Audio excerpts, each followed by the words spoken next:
50 Cent has uncovered some sensational secrets about Diddy's legendary parties, and he's eager to reveal them. That's why I don't be going to them puffy parties. They can hug you from the front and the back at the same time. What the fuck you talking about? Look, if you're into that, I'm fine with I'm just saying this ain't my motherfucking kind of party. I like it. It's uncomfortable. I think I'm girls' bathroom. And shit like that is going on. 50 Cent recently commented on various claims, including some unusual behavior from Diddy, such as giving hugs from both the front and back simultaneously. Known for his trolling on the internet, 50 Cent isn't the first to shed light on the wild nature of Diddy's parties. Your hip-hop is still the same thing, sex, drugs, and hip-hop. So in these parties, you see a lot of people. You just gotta imagine a female who's just looking for that big break that all of a sudden gets invited to a Puff Daddy party, and she feels like this is my opportunity to go in there and make the most friends I can possibly make. She's gonna go in there and be free with everyone. So then it's just one of those kind of parties. I would go in to look for her and get up out of there. I wouldn't want to stay and be a part of the party, like when after everybody's been is inebriated and out of their mind, and then now we're going to go back to so-and-so's house or Puff Daddy's house and we're going to continue the party there. You know how they say, we're going to take it back to here and continue the party here, right? That's when you got to leave, because you be like, no, once you get there, first they might not let you in. They'll be like, oh, it's a private party, because they know, hey, what's going to go in here is going to stay in here. And then especially if you're not part of it, like you don't need to be there if you're not part of it.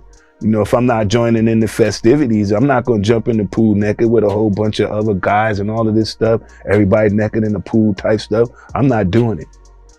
I'm not getting naked around other guys like that, period, man. Except only time I do that is if we in jail and we got to take a shower or something like that. That's the only time I could see for a man to have to get naked around another man.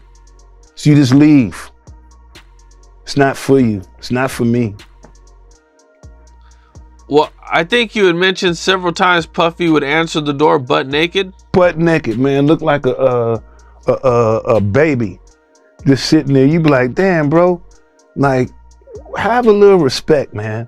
You know, I'm knocking on your door. You looked out the peephole. You saw it was me. Why you gonna open the door and be like, come on in? I'd be like, nah, that's not the invitation I'm looking for. You know what I'm saying?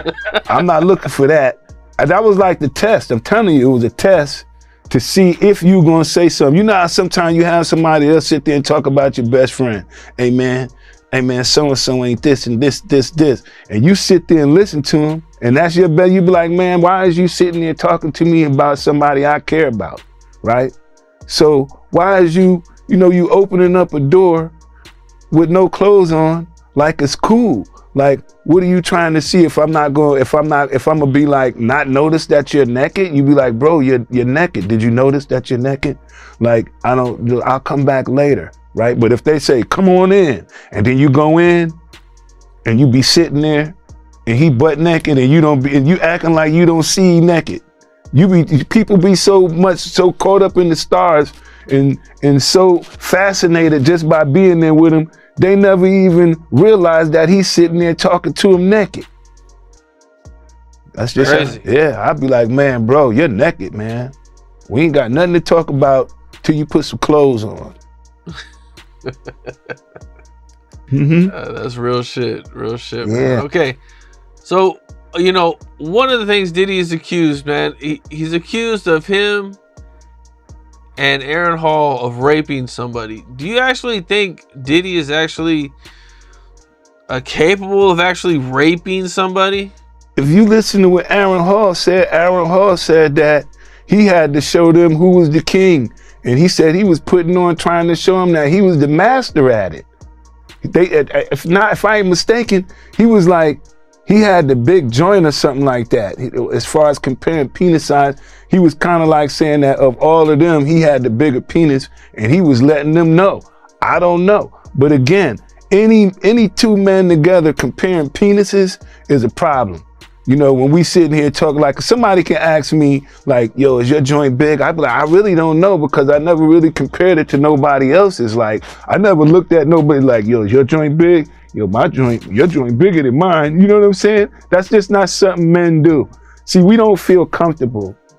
Men don't feel as comfortable being like that around other men. And anytime you see a man that feels comfortable like that around other men, you have to question that person's, whatever you want to call that. I ain't gonna say sexuality, but whatever it is they're attracted to, some men gonna find themselves attracted to men.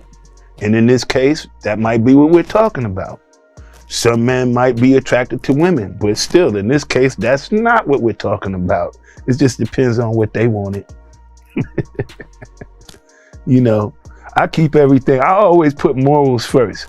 I say morals come first, you know what I'm saying? So before I do anything, I think about it first. And I say, am I doing the right thing? I ain't doing the right thing. I'm not doing it. It's over. Could you tell if other people were engaging in these activities with Puffy? Or, you know, did he have like special friends or guys that he might have treated different? Or if we were on the road and then I knock on the door, the same door that I knock on, and he used to answer and don't have no clothes on, or you saying that I ever knock on the door and I open up the room and it just be niggas in there sweating. You'd be like, wow, it seems like a lot of activities going on here. What y'all guys working out? You start looking for the weight, start looking for the pull-up bars and stuff. What y'all doing pull-up? What y'all doing squats, dips? What's going on? And why is everybody breathing hard and sweating, right? Then you'd be like, well, Mark Curry might have been able to say no to Diddy, but a lot of artists... While Mark Curry might have had the ability to say no to Diddy, many other artists and celebrities, as revealed by Gene Deal, couldn't do the same. I just want to say, I know a lot of people want to hear these stories and everything like that, because this is stuff that happened back in the day. And then maybe that if they knew there was going to ever be a YouTube, or they knew there was going to ever be social media, a lot of the stuff probably wouldn't have got played out like it did. But things happen, and these are just stories from the past. I would like to use that as, what you call that? Just to clear the facts up what's going on. But it all started, we was in Atlanta. And this story starts when I'm with Puff and he's in exotic bookstores and he's doing shopping, right? He's shopping, getting his stuff and everything like that. So, you know, this is the first time I was ever in an exotic bookstore with Puff. So, you know, I'm giving him his space. He's taking things off the shelves and stuff like that, because they gave him a brown paper bag. When they gave him a brown paper bag, he was just putting stuff in there. So I said, damn, you know, he got to go put it on the counter and, you know, show everybody what he's getting. So as he going, I'm just looking at the places where he picking stuff from. So there's one part he picked up some things from up here on my left side. And then he picked like quite a few of them down. I'm like, okay.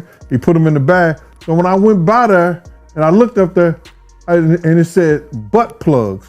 And I was like, hey, yo.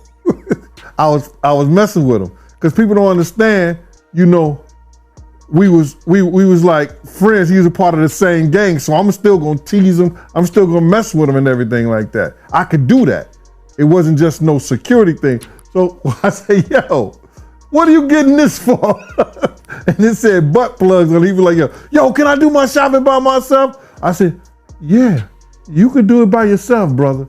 And he started walking and everything like that. So when he got I just waited at the counter. So when he got to the counter, he didn't even have to show the guy nothing. He just gave the guy a wad of money. I mean, like he gave the guy a stack, something like this. And Puff wasn't the dude that carried no 20s and no 50s and nothing like that.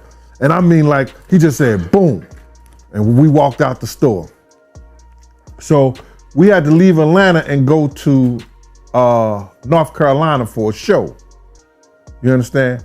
And it was him, this rapper, Sarah, and this other girl.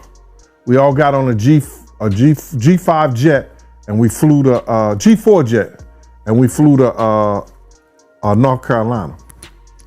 So later on that, I think that afternoon, same day, this rapper and him, they all in the room together. You know, it's Sarah, the girl, Puff, and this dude, this rapper. So I'm hearing at the door and stuff like that, like, yeah, so then next thing you know, somebody rang the doorbell. We had the presidential suite where we was at. So I opened the door and the dude said, yo, I'm here for my cousin. I said, who your cousin? And he said, Ja Rule. I said, well, he busy right now. He said, he busy doing what? I said, he with Puff, they're in the room, they busy, they don't want to be bothered. He said, well, I'm going in there. I said, bruh, you ain't going in there because he told me they don't want nobody to be bothering them. And he was like, yo, I don't care, man, I'm going in there. That bull like that. I said, yo, bruh, Jesus Christ had to come down here and take the air out of my body before you get in that room right there. Watch. He tried to bum rush me. I grabbed his and threw him against the piano. When I threw him into the piano, Puff and Ja Rule runs out the room. Puff got his towel, Ja grabbing his towel, but they butt the naked. And so then Ja was like, yo, what's going on? Yo, Gene, that's my cousin. He know me well, you know, and Puff was like, yo, Gene, what happened? I said, he tried to get in the room. I told him he couldn't get in the room. And he was like, Puff looked at Ja. He said, yo, Ja said, you ain't want to go in that room because there's a lot of freaking going on. So I was like, oh, he said it was a lot of freaking going on. So that was basically that story, man. You know what I'm saying? They went back in the room. Dude felt a certain kind of way and he left out. So I seen them at the concert the next day and they tried to, you know, form up against me. But my man Frank was like, I told my man Frank, I was like, yo, Frank, put yourself in that position. Somebody trying to get in the room and Ja told you don't let nobody get in the room. What would you do? Now y'all can do whatever y'all want to do, man, but you know I ain't taking no losses. He said, yo, you good, and that was it. Bro, when Ja said, you don't want to come up in there, a lot of freaky stuff is going on. You got to use your mind. What they was doing with those butt plugs. right.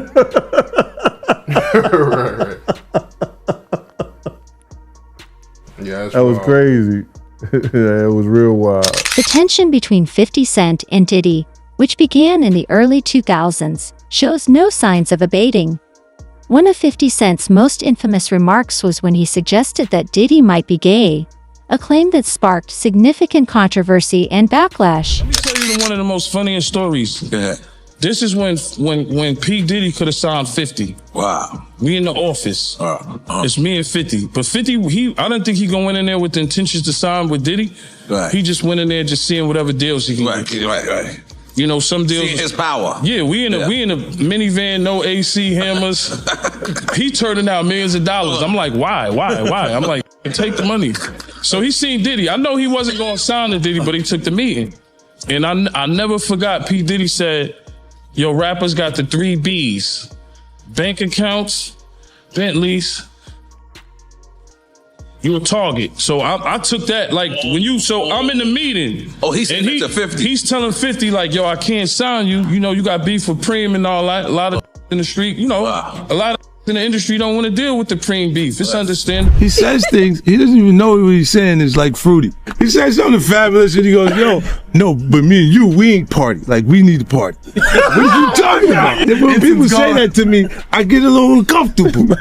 When you see Jadakiss put his head down, like, while we stuck here right now, and the cameras is rolling, everybody see, don't make like it's just me, man. Fluffy do some like a little fluffy stuff now going on. Like he said something to me one time, a long time ago. He told me he'd take me shopping. I looked at him like, what'd you just say? Let me move, man, before I do something. You gonna make me mess up the wedding. Let me get out of no, dude, you take me, that's what a guy says to a girl. I asked 50 about that, and he said you did the same thing to him. You asked him to take him shopping. Yeah, I thought he needed some clothes. What? I'm a nice guy. I don't have no beef with Fifth. He loves me. Y'all can't see that he loves me. But see, You really hold on. You really think that's hate? You know he loves me. I don't think he like it. You know he loves me.